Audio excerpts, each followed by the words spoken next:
आपका कहना है कि हार की आशंका के मद्देनजर पवन सिंह ने चुनाव लड़ने से मना किया है।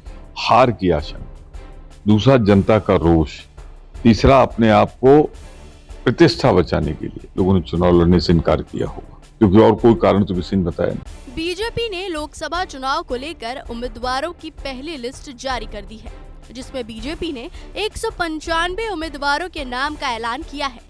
वहीं एक सीट पर नाम का ऐलान होने के बाद बीजेपी प्रत्याशी चुनाव लड़ने से मना कर रहे हैं, जिसको लेकर अब कांग्रेस बीजेपी पर हमलावर है।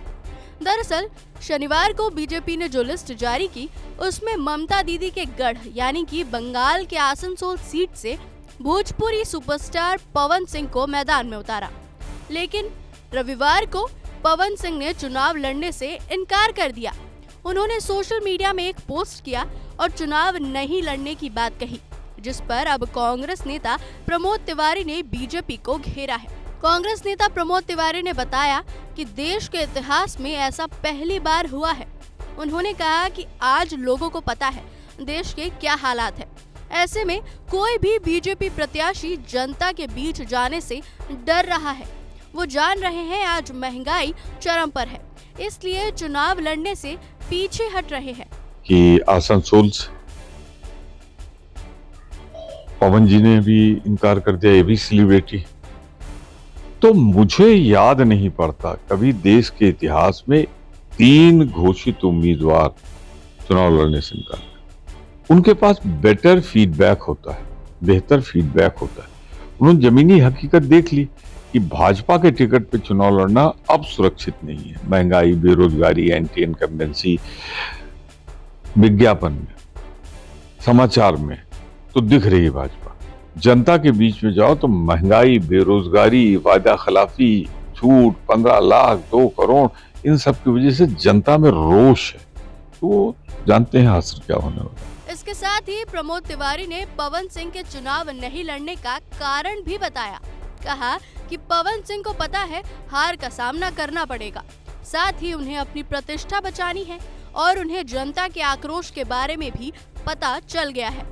ऐसे में कौन चुनाव लड़ना चाहेगा? तो आपका कहना है कि हार की आशंका के मद्देनजर पवन सिंह ने चुनाव लड़ने से मना किया है। हार की आशंका, दूसरा जनता का रोष, तीसरा अपने आप को प्रतिष्ठा बचाने के लिए लोगों ने चुनाव लड़ने से इनकार किया होगा, क्योंकि और कोई कारण तो किसी ने बताया नहीं। इसके साथ ही कांग्रेस नेता प्रमोद तिवारी ने यूपी में बीजेपी के मौजूदा सांसदों के नाम का ऐलान नहीं करने पर भी सवाल उठाए। बोले, बीजेपी को मौजूदा सांसदों के जीतने की कम आशंका दिखाई दे रही है, इसलिए उनके नाम घोषित नहीं किए, नहीं तो पहली लिस्ट में उनके नाम होते। 35 साल से, 40 साल मेरे जीवन के 44 साल हुए, 35 साल से मैं टिकट बांट रहा हूँ। तो पहली लिस्ट में वो टिकट जारी होते हैं जिनके जीतने की ज्यादा संभावना होती, जिनमें विवाद नहीं होता या जिनके लिए सब एक मत होते हैं। तो जो सीटें भाजपा को लगता था उन्होंने अपने सीटिंग रिपीट किया, कोई नया तो किए नहीं। सीटिंग में सिर्फ 3 काटा है, बाकी तो उन्होंने सब रिपीट कर दी। जिनको नहीं दिया इसके मतलब उनके जीतने पे उनको आशंका है, उनको रिपीट करने में दिक्कत थी, वरना तो आपके पास जो सीटिंग थे उनको जारी क्यों नहीं किया?